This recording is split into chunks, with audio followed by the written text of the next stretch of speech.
I don't know how many people in the audience, how many of you don't want to make money? Anybody want to be poor? I don't.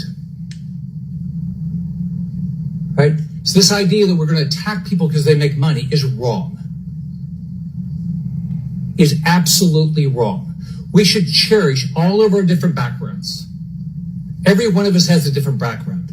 I've got a business background.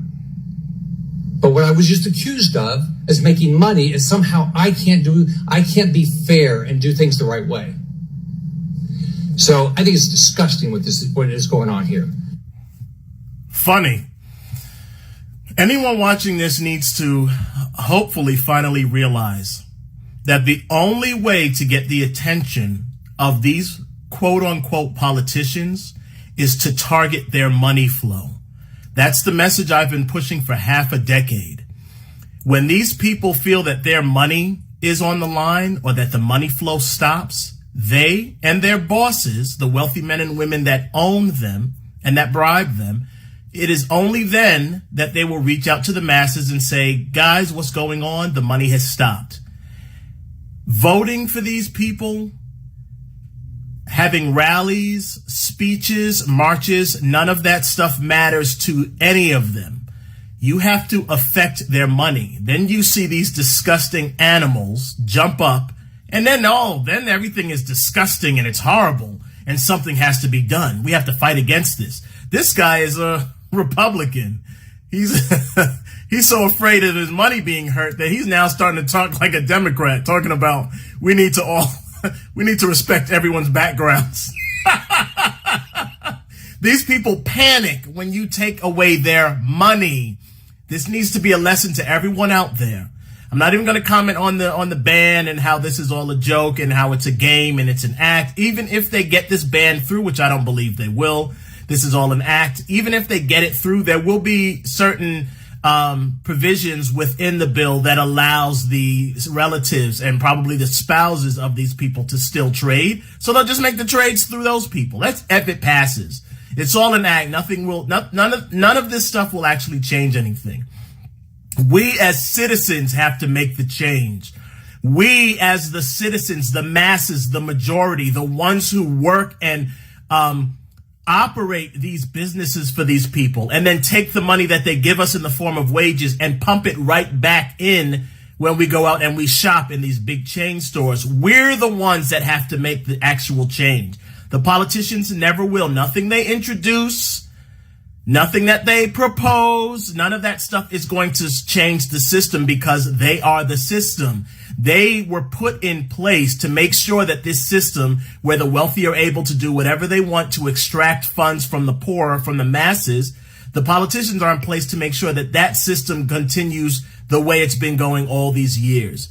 And that the wealthy people that are behind all of this, that they're never attacked or they're never penalized or harmed or their money harmed in any way. So the politicians are never going to push anything that's going to change the system. If you want the changes, you have to push the changes. They're talking about Nancy Pelosi and all this money that she's made. They've known that she's made this money for a long time. And they're saying, well, we got to look into it and investigate.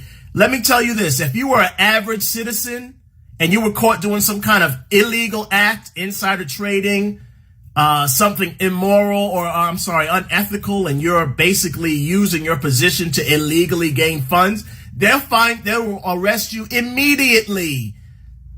They will start that trial and they will find a guilty or not guilty verdict immediately. It won't take decades for them to say, you know what, maybe we should start now to look into it.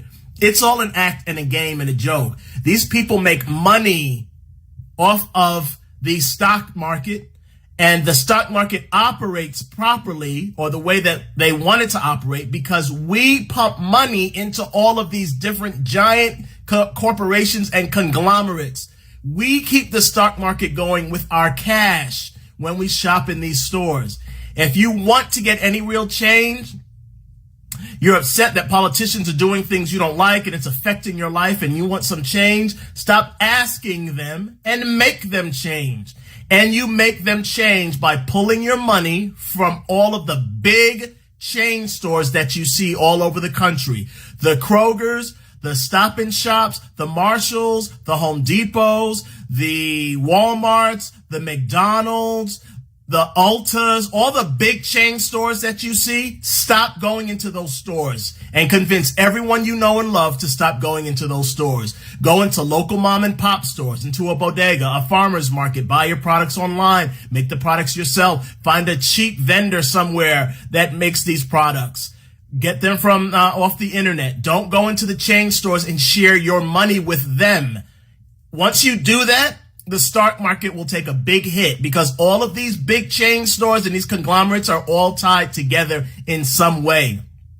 So you'll start to see money dry up in certain sectors that will affect all these other different companies. Once all these companies are being affected and the wealthy start seeing a loss of revenue, it is only then that these people will come out and say, guys, what's wrong? What do you need? Then you'll get a seat at the table. It's something I try to tell people all the time.